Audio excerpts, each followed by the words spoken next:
Shalom, shalom. Bonsoir. Je veux parler à un jeune, je veux donner quelques points à un jeune pour permettre à la jeunesse de continuer à s'améliorer. Cette réflexion m'a été inspirée par une émission que j'étais en train de suivre sur Michael Jordan, le mythique numéro 23 des Bulls de Chicago aux États-Unis. Et la partie de l'histoire qui m'a le plus intéressé, je disais que ce qui m'a inspiré, c'est l'histoire de la Air Jordan. Il y a eu Jordan 1, la 2, la 3, aujourd'hui je crois qu'on devait être à la 12 ou quelque chose comme ça.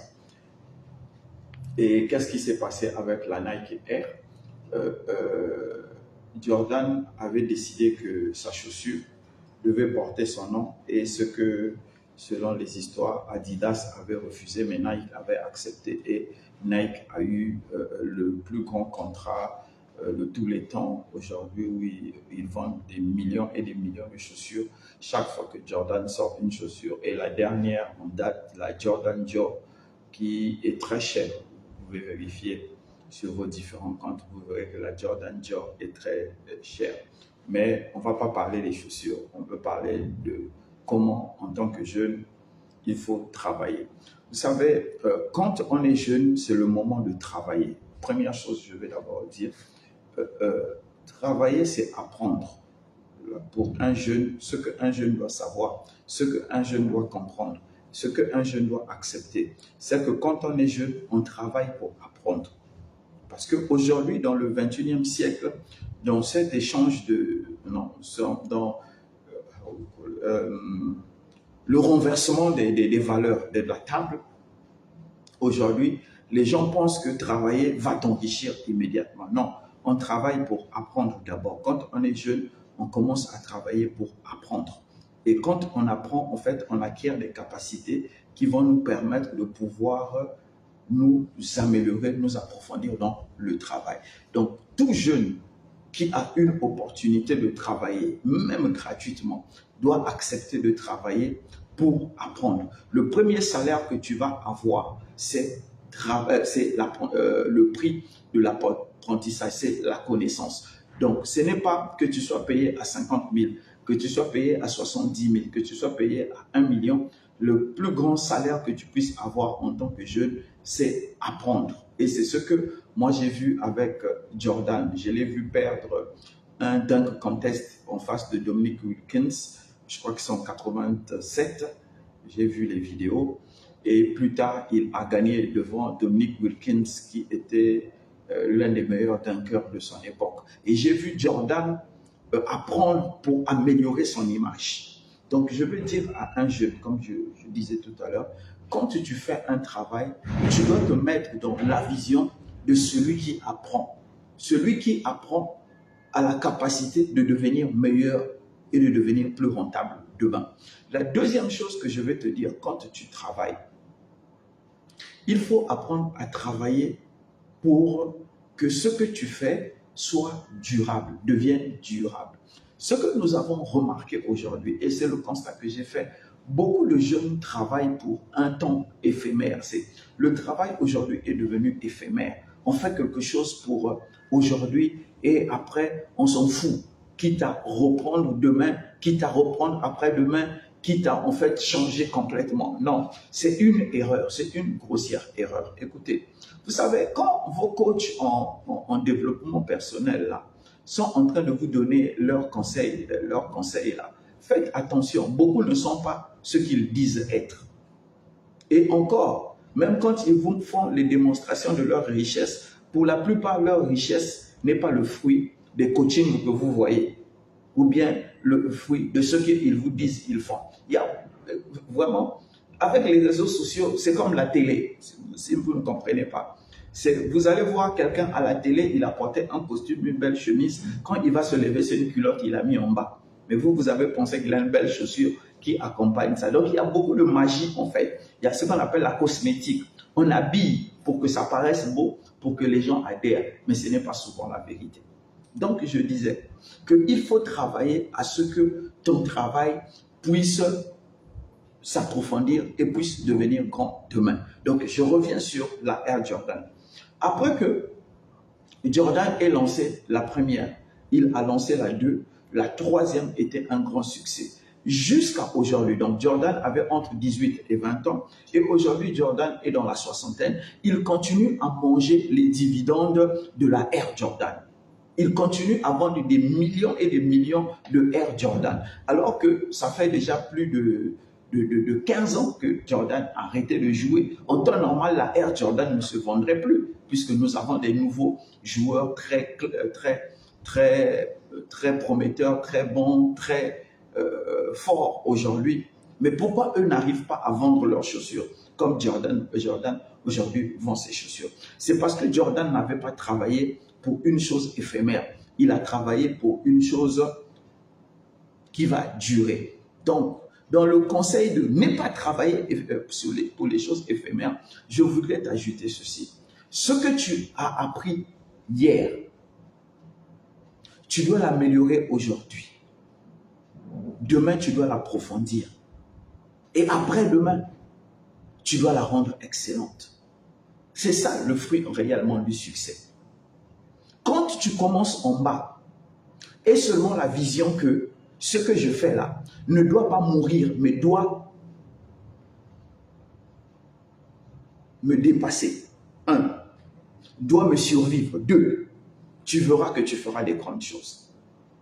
Aujourd'hui, on ne se le dit pas souvent, mais il y a beaucoup de jeunes qui entrent dans les sectes pour paraître pendant 5 ans, 10 ans, 15 ans. Et après, ils disparaissent totalement. Et ça n'enseigne personne.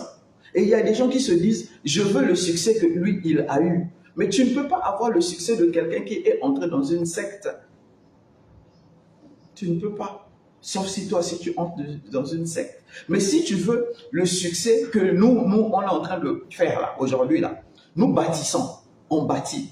Hier, personne ne me connaissait. Aujourd'hui, 10 personnes me connaissent. Je prie et je travaille pour que demain, 30 personnes me connaissent. Et je suis sûr que le jour où je quitterai cette terre, j'aurai 100 personnes qui vont me connaître. Parce que je travaille à ce que je fais là puisse me dépasser et puisse me survivre. C'est pourquoi, chers frères, chers amis, il faut savoir que quand tu travailles en tant que jeune, tu dois apprendre. Et il faut refuser que le travail soit éphémère. Tant que tu ne feras pas ça, tu auras toujours des problèmes. Tu seras dans l'éternel recommencement. Et dans ta vieillesse, tu n'auras rien sur quoi tu peux t'appuyer. La deuxième chose dont je voulais parler, aussi, il faut comprendre ceci. La fin du cycle. Toujours dans Air Jordan, c'est là où j'ai compris ça. En suivant l'émission sur Jordan, j'ai compris sur la Air Jordan. Je vous disais tout à l'heure, la Air Jordan, je crois que c'est la 12 ou la 13 actuellement, avec les autres déclinaisons. Et c'est une des chaussures les plus recherchées sur le marché. Qu'est-ce que l'émission sur la Air Jordan m'a enseigné? Le cycle. La première Jordan est devenue phénoménale parce que il y avait Spike Lee, le réalisateur noir américain, qui a fait un ensemble de courts-métrages sur Jordan et sur la Air Jordan 1. Mais après, déjà, je sais que ça avait, je crois, je ne peux plus me souvenir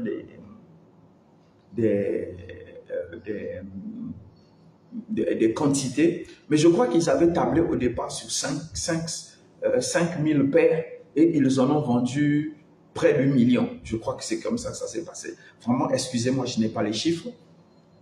Mais ce qu'ils avaient prévu, les demandes ont dépassé et les ventes ont dépassé.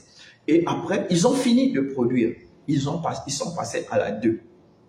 Donc, qu'est-ce qui s'est passé? Donc, je disais, je voulais te parler du cycle. Toute chose qui commence, il faut retenir dans ta tête, c'est qu'il y a une fin. Il n'y a pas quelque chose qui commence qui n'a pas de fin. Donc, quand quelque chose commence et il y a une fin, il y a 2 types de préparation qu'on fait. La première préparation, c'est que tu t'apprêtes à ce que ça finisse. La deuxième préparation, c'est que tu te prépares à entrer dans un nouveau cycle. Donc, dans l'autre dimension. Donc, quand la Air Jordan 1 est finie, ils ont lancé la Air Jordan 2 pour capitaliser le succès. Et ce que moi j'ai remarqué, surtout chez les jeunes Africains aujourd'hui, nous voulons le succès immédiat, le succès d'aujourd'hui, le succès de maintenant. Et je riais tout à l'heure avec un de mes collaborateurs là, qui me disait qu'aujourd'hui, quand tu vas dans un bar à Cotonou, moi j'avais déposé mes téléphones ouverts, il dit que les jeunes déposent leurs téléphones fermés pour qu'on voie que c'est iPhone 158 ils utilisent et qu'ils se donnent de la valeur. Mais un téléphone ne donne pas de la valeur à quelqu'un, je suis désolé. Peu importe le prix de ce téléphone, si toi ta valeur c'est ton téléphone, c'est que tu n'as pas de valeur. Je suis désolé. C'est un téléphone qui tombe, l'écran fissuré. Quand tu vas changer l'écran, le prix a déjà baissé. Bref, ça ne se valorise pas. C'est pas que demain ça va changer, ça va devenir un produit classique et on va dire que c'est un téléphone vintage, on va vendre ça à un prix élevé. Non, ce n'est pas ça. Donc, sachez investir. Je vais revenir là-dessus. Donc, je disais qu'il faut se préparer à la fin du cycle. C'est important de se préparer à la fin du cycle, soit d'abandonner et de venir dans un nouveau format parce qu'on a appris, parce qu'on a amélioré ce qu'on sait faire, soit de lancer le format numéro 2, le format numéro 3, ainsi de suite. Et c'est comme je vous disais, j'ai appris ça aussi dans la Air Jordan. Le troisième point que je voulais soulever, c'est savoir investir. Voilà. Aujourd'hui, les jeunes investissent 1 million, environ 1500 euros, 1500 euros, 1500 dollars aujourd'hui pour s'acheter un téléphone, pour se donner de la valeur. Alors que quand tu prends le téléphone, le iPhone, ou bien le Pixel de Google, ou bien, moi je ne sais pas quoi, Huawei, je ne sais pas quoi, dans les pays des autres, les gars ne payent pas ça cash. C'est l'opérateur mobile qui te donne ça et il retire doucement, doucement sur ton argent. C'est pourquoi ils peuvent se retrouver avec des téléphones de 1000, de 2000 euros, 2000 dollars, mais ils n'ont pas payé ça cash. Mais chez nous, ici, nous payons ça cash, alors que c'est de l'argent que tu peux mieux investir. Donc, je disais, j'ai encore appris ça dans Air Jordan. Plus tard, Jordan avait des parts. Il a augmenté ses parts dans la marque Jordan pour devenir multimilliardaire aujourd'hui. Ce qui paye Jordan le plus, Michael Jordan, ce qui le paye plus, c'est son investissement dans Nike.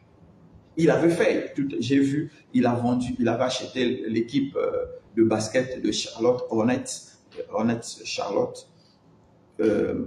Il a revendu, mais ce qui le rend encore plus riche aujourd'hui, c'est la vente des baskets. Parce qu'il a su réinvestir ses bénéfices dans son entreprise de Air Jordan. Donc, je veux dire à quelqu'un, tu es jeune, il faut apprendre à investir en toi et à investir dans ce qui va durer. On investit, comme je dis toujours, moi, c'est le conseil que je donne. Je ne suis pas conseiller spécialiste en investissement, quoique je suis quand même expert financier, mais je vais dire ceci. Dans notre environnement en Afrique, le premier et le plus grand investissement, jusqu'à là où je te parle, ça, qui va durer, je ne dis pas d'aujourd'hui, mais qui va durer, ça sera toujours la terre, la maison. Il y a des investissements qui existent, qui produisent plus d'argent à court terme, mais je parle de l'investissement à long terme. L'investissement à long terme que tu puisses faire, c'est prendre des terres, c'est bâtir des maisons. Ça, tu es sûr que ça peut assurer ta retraite. Les loyers assurant ta retraite. Parce que tu peux investir en bourse, c'est une bonne chose. Mais avec nos pays tels que nous les connaissons là, on ne connaît pas demain. Mais au moins une chose est sûre, quand tu investis sur la terre, même si on casse la maison qui est dessus, la terre reste. Tu peux toujours la revendre pour soutenir un enfant qui va voyager demain ou bien pour envoyer l'enfant étudier dans un autre pays. Donc, je veux dire, bref, je ne suis pas là pour te dire quel type d'investissement que tu veux faire. C'est juste des exemples. Mais je veux dire, apprenez à investir sur vous-même pour augmenter votre valeur personnelle et apprenez à investir dans les choses qui prendront de la valeur demain. Tu peux investir dans l'or, tu peux investir dans l'argent. Ça prendra de la valeur demain. Mais est-ce que c'est possible que tu puisses maintenir 1 kilo d'or, 1 kilo d'argent sans jamais le dépenser, sans jamais le perdre? C'est difficile. C'est pourquoi moi, je reviens encore sur la même chose. Je dis, le meilleur investissement pour moi dans l'état de l'économie actuelle de nos pays, surtout les pays de la zone franc, c'est encore la terre. Parce que la terre, dans 10 ans, dans 20 ans, quand tu revendras ton terrain, il peut passer...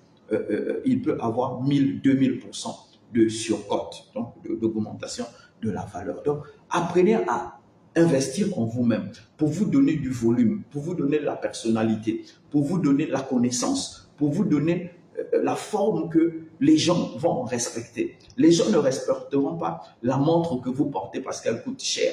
Parce que même un idiot est capable d'acheter une montre qui coûte cher. Les gens ne vous respecteront pas parce que vous avez un téléphone qui coûte cher. Un idiot aussi est capable de pouvoir investir dans un téléphone. Mais les gens vous respecteront quand ils vont vous voir, vous investissez dans les choses qui leur parlent, qui parlent à leur conscience. Investissez dans ce qui va vous survivre, qui peut devenir encore demain même l'héritage de vos enfants. Jeunes, je sais qu'aujourd'hui, les jeunes ne veulent plus écouter personne. Quand ils nous regardent, nous les grands, les anciens, surtout que la plupart, vous nous dépassez en argent, vous nous dépassez en mouvement, vous ne voulez plus nous écouter. Ce n'est pas grave. Moi, je parle quand même. Je pense qu'il y a une personne qui a la conscience. Quand vous nous écoutez, vous dites que les pasteurs nous fatiguent parce que nous tous, nous avons le même Saint-Esprit. D'accord, il n'y a pas de problème. Mais je vais dire quand même à un jeune, la jeunesse n'est pas éternelle. Un jour, tu auras besoin d'une canne pour marcher. La prière que je te fais, c'est que la canne là soit l'investissement que tu auras fait pendant que tu étais jeune. Sinon, un jour, quand tu auras la canne en bois, tu vas rester là, tu vas t'asseoir, tu vas dire, quand j'étais jeune, j'avais gaspillé l'argent. Il faut savoir que les opportunités ne reviennent pas souvent deux fois. L'opportunité que tu as aujourd'hui, multiplie ça, rends ça périn et ça t'aidera demain.